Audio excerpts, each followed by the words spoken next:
소공으로 첫 출근했을 때 뭘 해야 하나요? 무슨 일을 해야 할지 모르겠어요. 계곡님이 일을 안 가르쳐줘요. 소공 여러분들, 처음 소공 활동하면은 당최 뭘 해야 될지 몰라서 좀 마음이 힘들 수도 있어요. 사무실마다 다르고 대표 소장님들마다 다르겠지만 보통 소속 공인중개사를 채용하고 첫날부터 교육 아카데미처럼 가르쳐주는 곳은 장단컨대 절대로 없습니다. 그리고 무슨 업무를 해야 하는지 체계적으로 가르쳐주는 곳도 거의 없습니다. 이건 그 사무실 대표가 나빠서 그런 게 아닙니다. 공인중개사 업무의 특성이 좀 그런 것도 있고요. 소장님들도 저마다 일하는 방식이나 우선순위가 다 다르거든요. 사실 법인이나 오랫동안 직원을 쓰는 부동산이 아니라면 소장님들도 소속 공인중개사들에게 뭐부터 하랄지 감이 안 오는 경우도 있습니다. 대표들도 그냥 자영업자이기 때문에 직원 매뉴얼이 없는 경우가 대부분이죠. 그래서 우리 소속 공인중개사님들은 대부분 알아서 일을 찾아서 해야 하는 상황입니다. 어차피 개공을 꿈꾸며 경험 삼아 소공활동을 하는 거니까요. 처음부터 내 일은 내가 찾아서 하는 것도 좋습니다. 그러면 나중에 기업공인중개사가 되었을 때도 더 적응하기가 편하겠죠? 그럼 우리는 무슨 일을 해야 할까요? 소공도 일단은 그 사무실에 속하는 직원이에요. 아무리 프리랜서라도 출근 시간은 정해놓고 하는 게 좋습니다.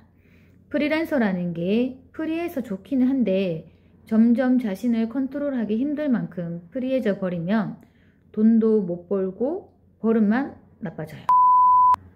일찍 출근해서 사무실 청소까지는 아니더라도 내 책상 정리를 하고요. 저는 지금 책상 정리를 하고 또 출근하자마자 광고 만료된 걸 찾아서 다시 업로드를 하거든요. 근데 처음에는 내가 광고할 매물이 없을 수도 있잖아요. 그러니까요. 일단 책상 정리부터 하고요. 다이어리에 오늘 할 일을 적으세요. 오늘 할 일은 없을 수도 있고요. 일부러 짜내야 될 수도 있고요. 일이 있을 수도 있겠죠. 지금부터 어떤 일이 있는지 제가 말씀드릴 건데 1번, 2번, 3번 순서를 붙인 거는 일의 경중이 아니라 그냥 나열한 겁니다.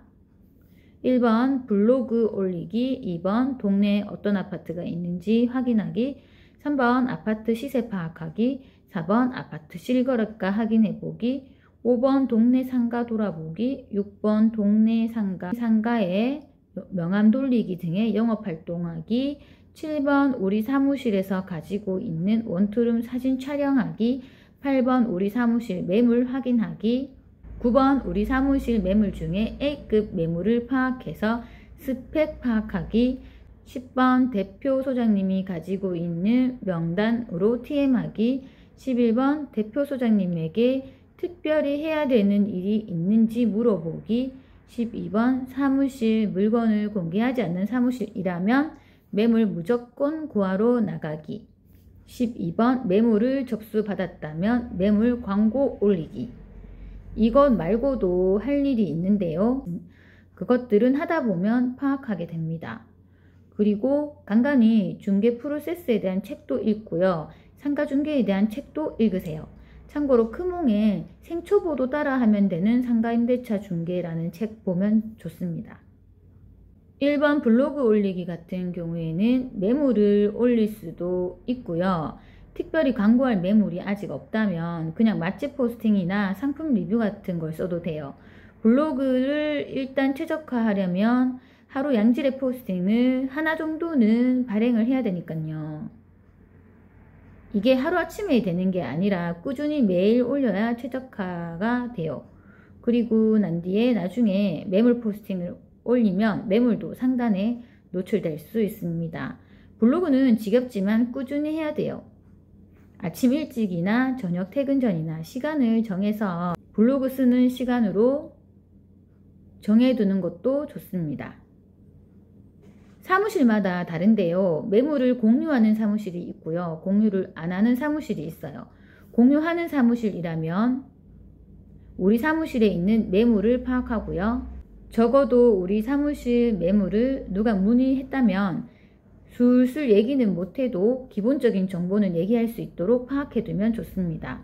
우리는 사무실 매물을 공유 안 한다. 여기는 자기 매물로 중개해야 하는 곳이다 라고 한다면 처음에는 매물이 없잖아요. 그럼 매물을 구하러 가야죠.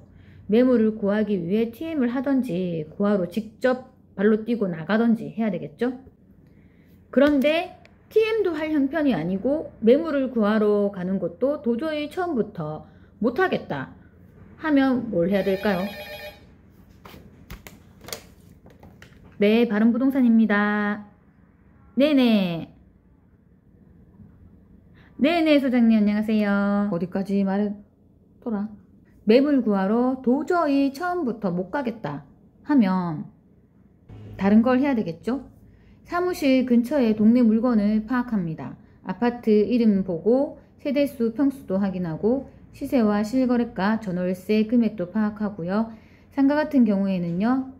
네이버 광고에 광고된 매물을 금액도 파악하고 우리 동네 상가 월세가 어느 정도인지 파악해보고 직접 현장에 가서 어떤 업종이 존재하는지 상호도 보고 동네 전반을 파악합니다. 사실 이것만 제대로 해도 하루가 다 가고요. 이걸 하루 이틀 해서는 파악이 안 되기 때문에 몇 날 며칠을 해야 됩니다. 몇 년째 계속 하고 있어요, 저는. 만약에 매물이 접수되면 이제 광고 올리기 업무가 추가되고요. 그 광고를 보고 손님의 문의가 오면 안내 업무가 추가되고 조율을 통해서 드디어 계약이 이루어지고 계약 후에도 할 일이 또 잔뜩 있습니다. 오늘은 처음 시작할 때 할 일을 알아보는 거니까요. 여기까지 하고요. 소속 공인중개사 여러분들 모두 화이팅 하세요.